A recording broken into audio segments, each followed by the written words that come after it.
Thank you, Margaret. Okay, we will now share the screen.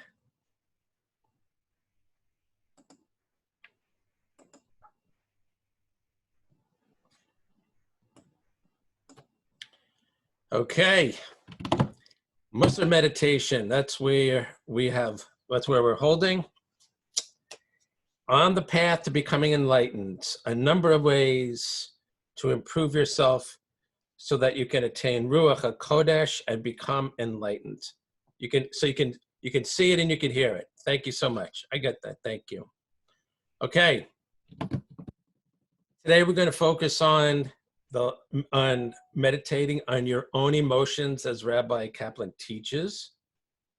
And we'll also discuss best practices in meditation, in particular, how to deal with doubt as a distraction. Here we are in our paths. This is the third type of Jewish meditation we're learning about, Ruach HaKodesh, transcending the physical through work on yourself. And we have a number of other ones to pursue, which will keep us quite busy in the months and years to come.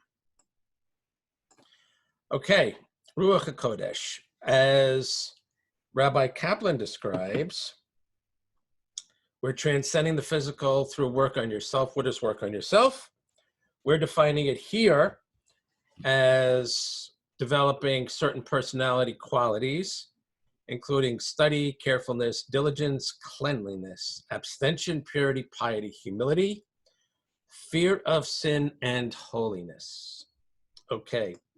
And Rabbi Kaplan points out that, interestingly, the Musar movement promotes work on yourself. We have our actual department of personal growth in this religion. I'm sure it's one of several, and one in particular is the Musar movement. And as Rabbi Kaplan describes, the first part of the Musar program was to make a daily habit of reading a lesson from a classical Musar work.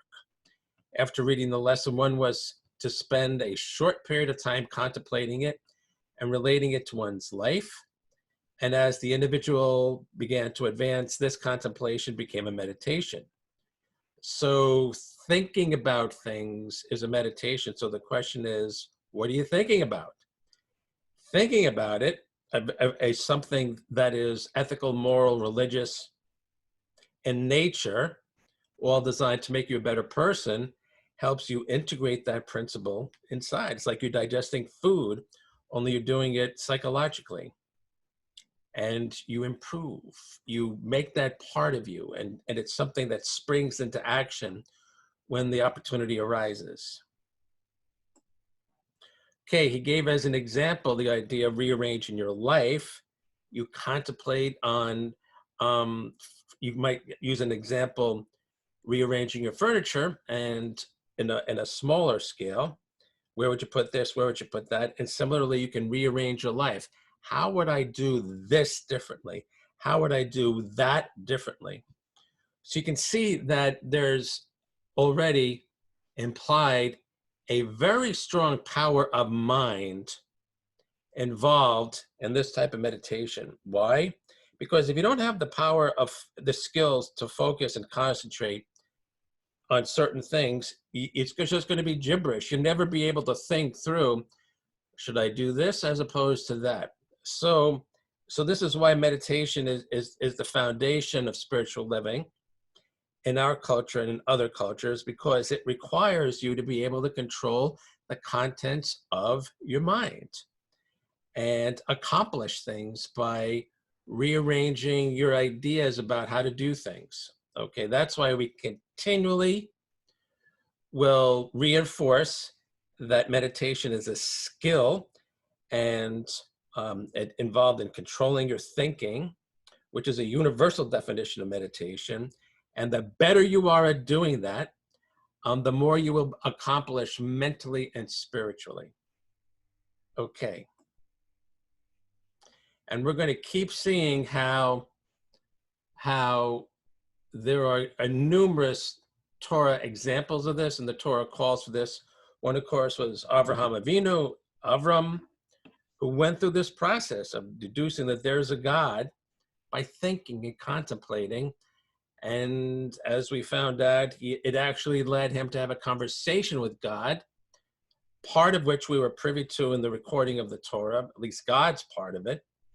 And it changed his life. How? Lech lecha. He got up, moved the whole clan to Canaan, and so history started. So that's a perfect example of how your life can change, and in the long run, so much for the better by doing this kind of deep thinking.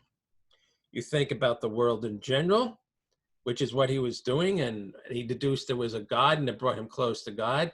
And then he was thinking on his own life, well, what do I have to do about this? I just realized there's a God, and now I'm talking to God, so what do we do about that? We got to get up and go.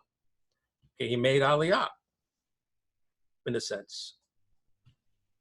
That was his impetus. So this whole meditative process leading to a conversation with God, and then understanding how that should impact his life. Avraham Avinu rearranged his life through this form of meditation that we're discussing right now. And we will continue with a discussion of controlling emotions as a form of meditation. So this is what he says.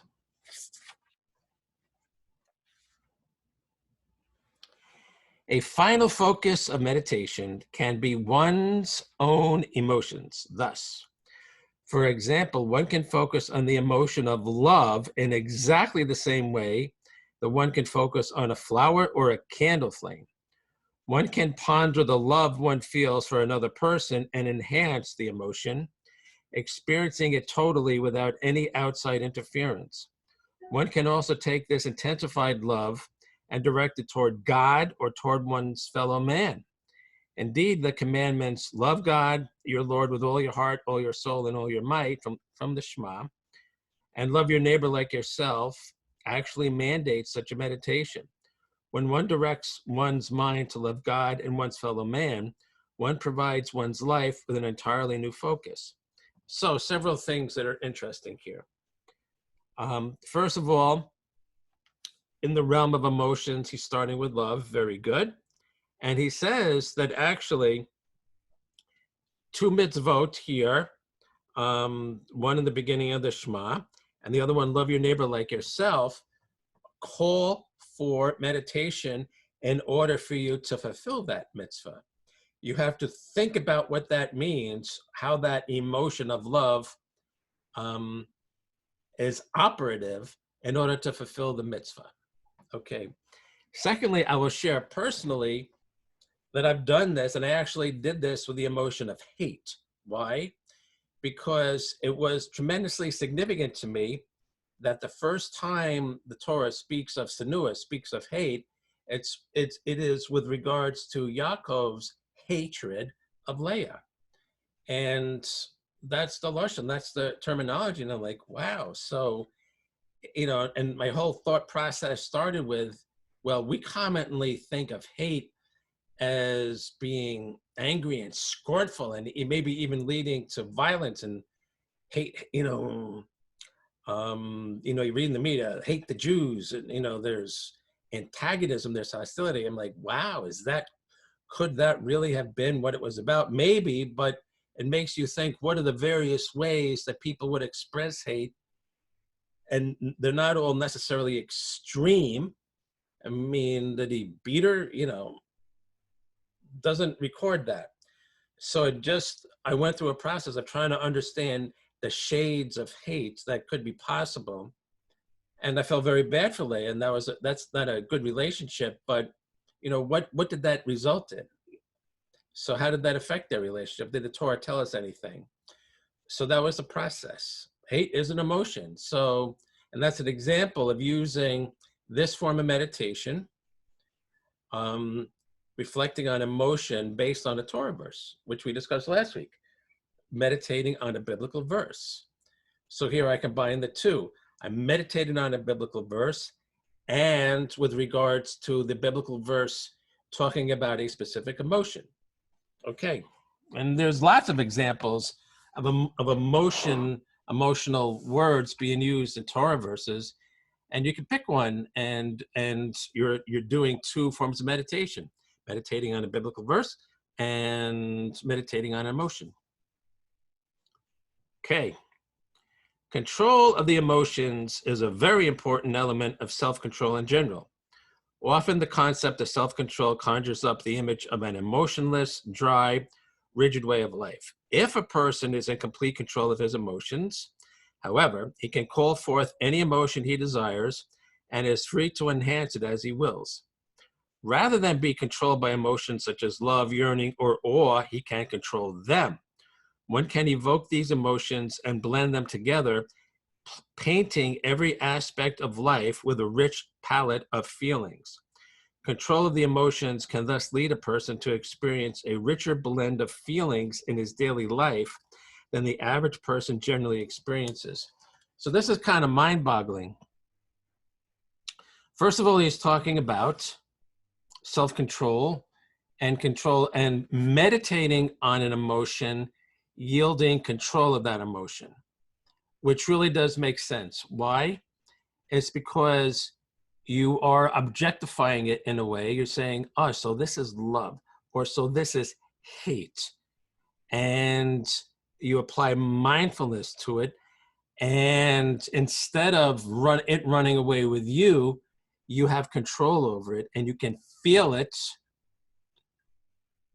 when you want to feel it, as opposed to just popping up and running away from you. So he's using the same approach to emotions as we're using in our meditation to the contents of our mind that pop up when we meditate. The same kind of thing. And actually, as you may recall, sometimes when you're meditating, emotions pop up too.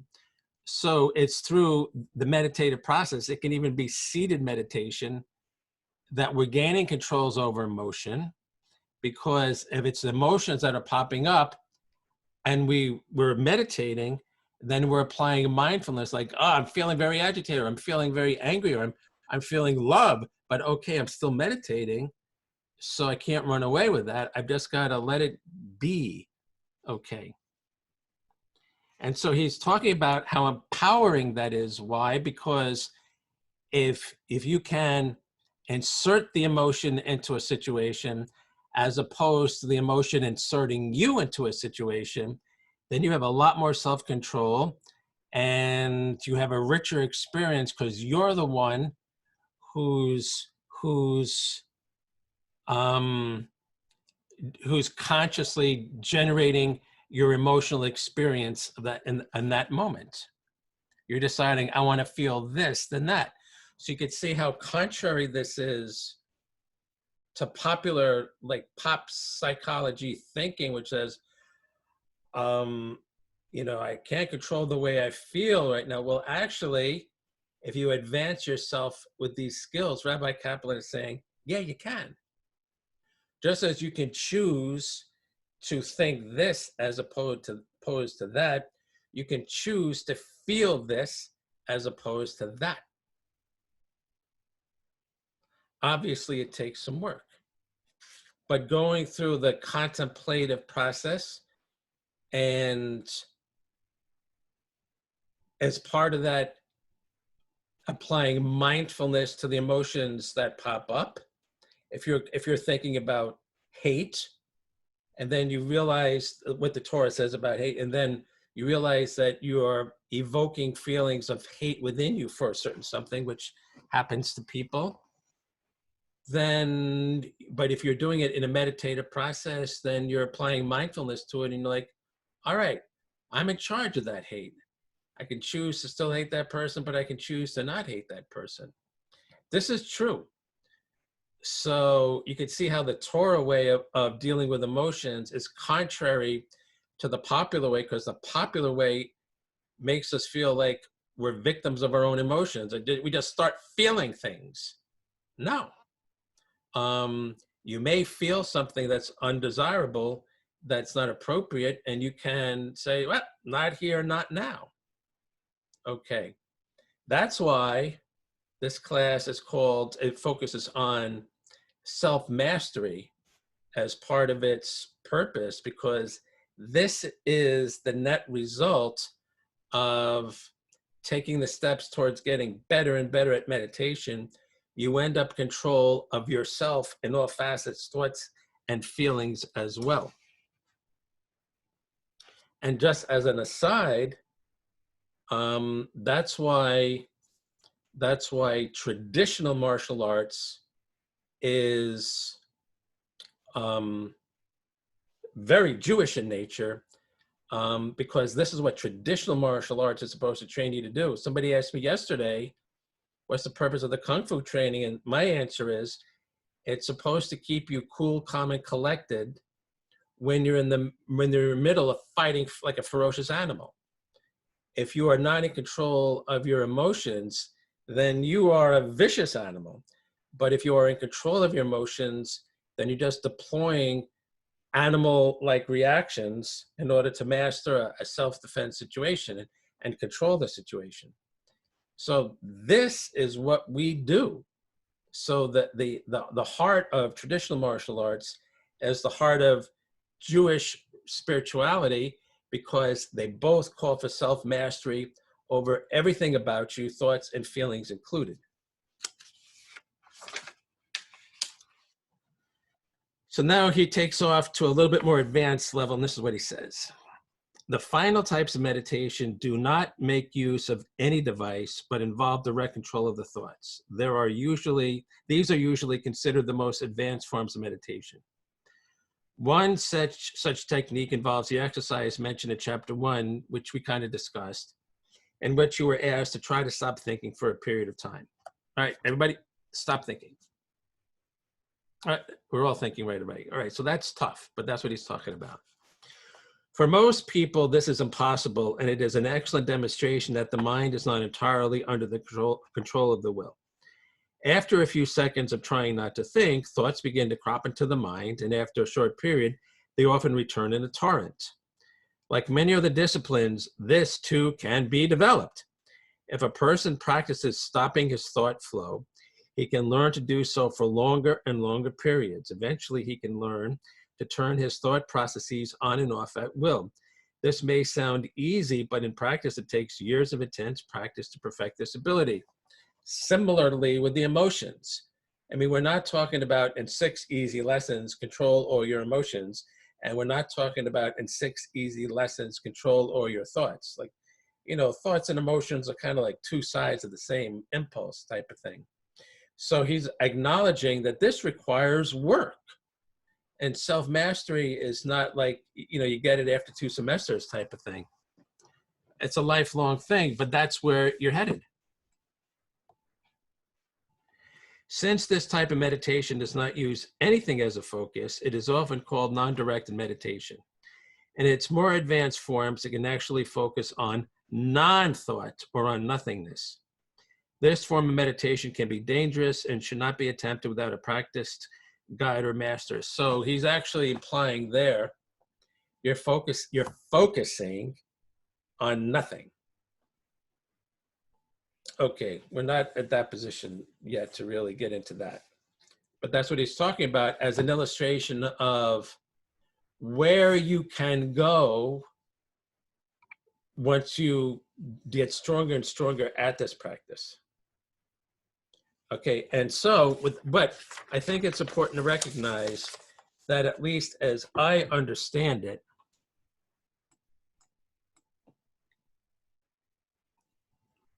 I'm not convinced that you have to be at that level to develop these types of midot, study through holiness, meaning that I think it's possible to attain Ruach HaKodesh or become enlightened along the way without reaching that level where you could focus on nothingness, so to speak. And I get that impression from what Rabbi Kaplan says in several areas, but that's what I think. We'll have to discuss that further. So, and I think it's important to mention because I think that getting enlightened and achieving Ruach HaKodesh is easier than we think. It's not as simple as just signing up and after a 6-hour seminar you get it type of thing.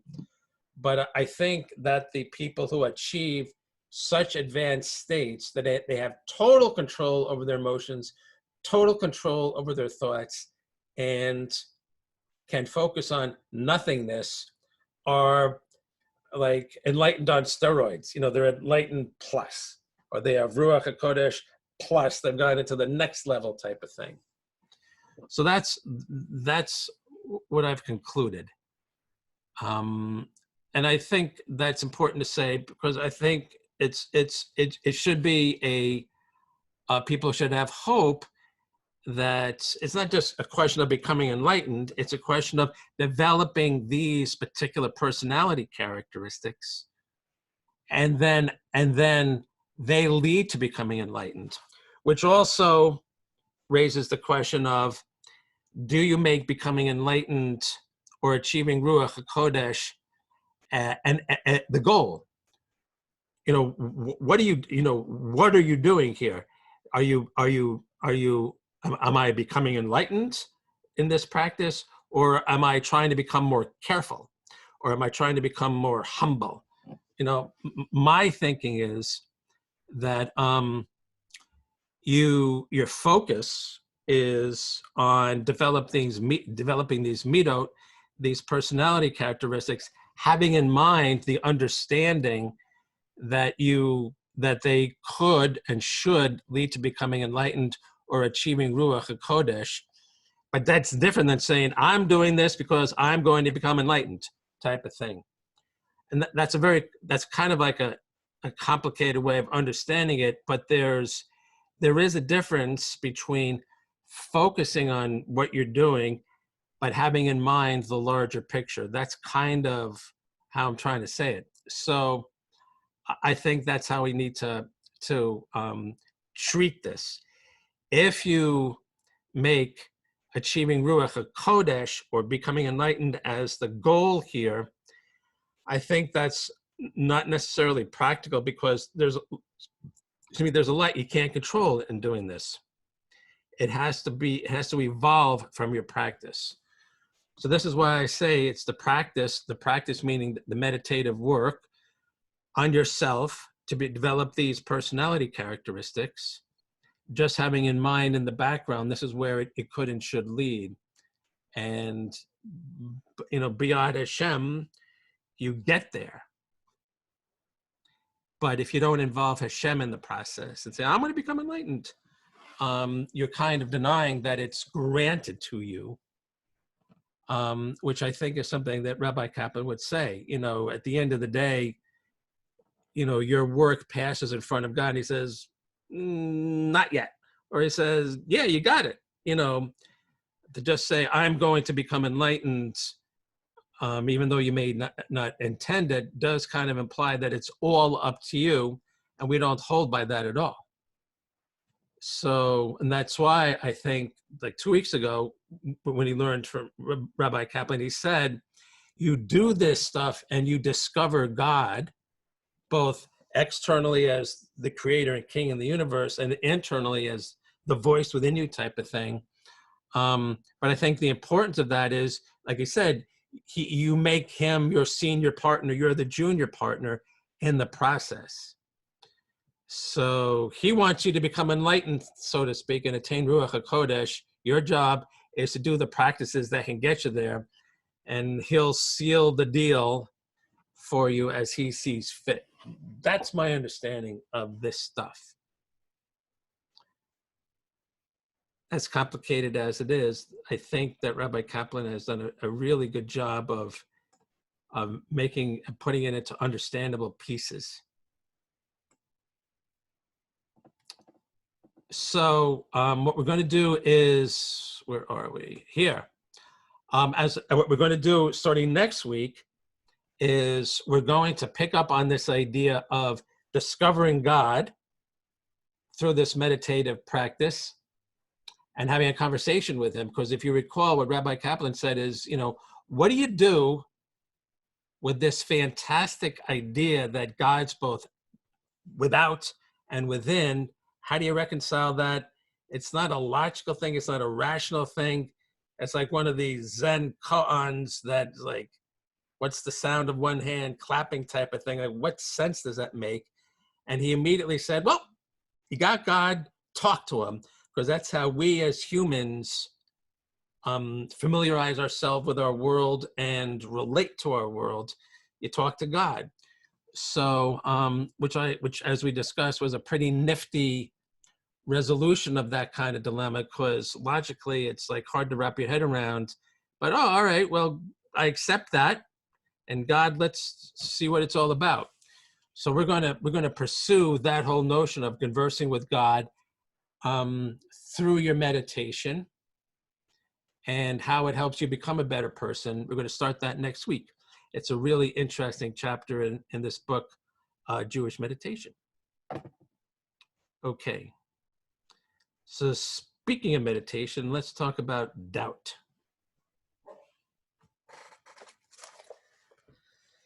Doubt.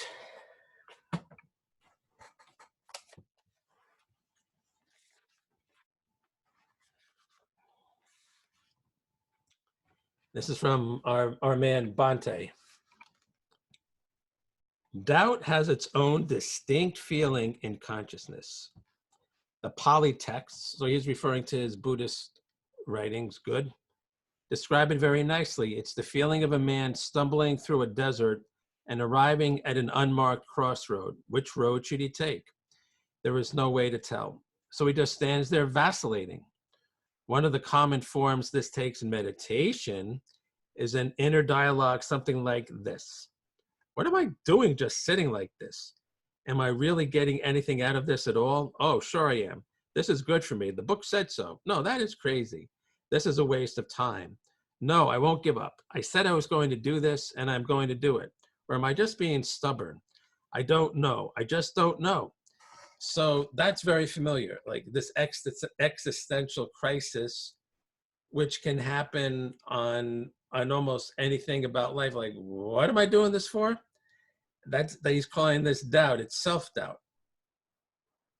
And it happens. Don't get stuck in this trap, he said. It is just another hindrance, another of the mind's little smoke screens to keep you from actually becoming aware of what is happening. To handle doubt, guess what he says? Simply become aware of this mental state of wavering as an object of inspection. You apply mindfulness to it. Like, there I am, doubting whether I should be meditating. Don't be trapped in it. Back out of it and look at it. See how strong it is.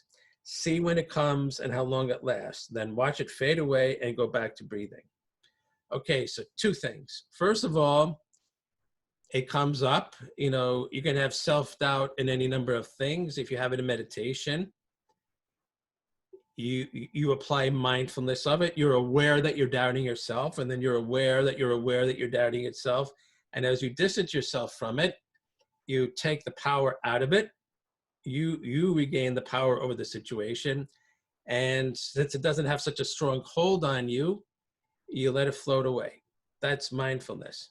But I will add that it's really reasonable. It could be really reasonable to doubt and say, is this worth it? You know, I think we need to reflect and say, is this worth it?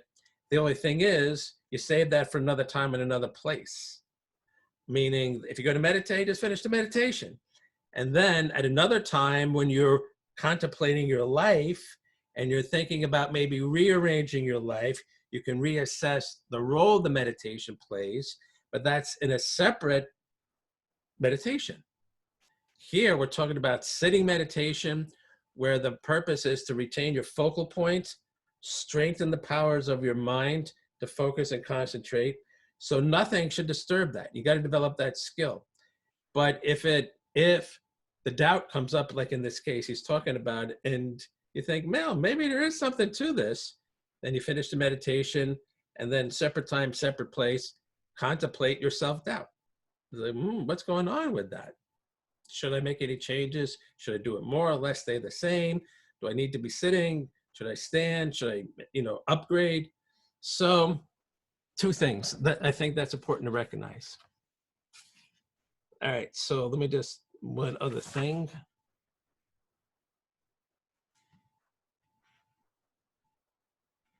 Okay, nope, we're going to save this for next week. Very, very, very, very good, very good.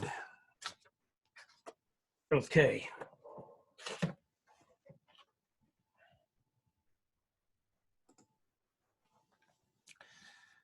Okay, Margaret, will you please turn off the recording?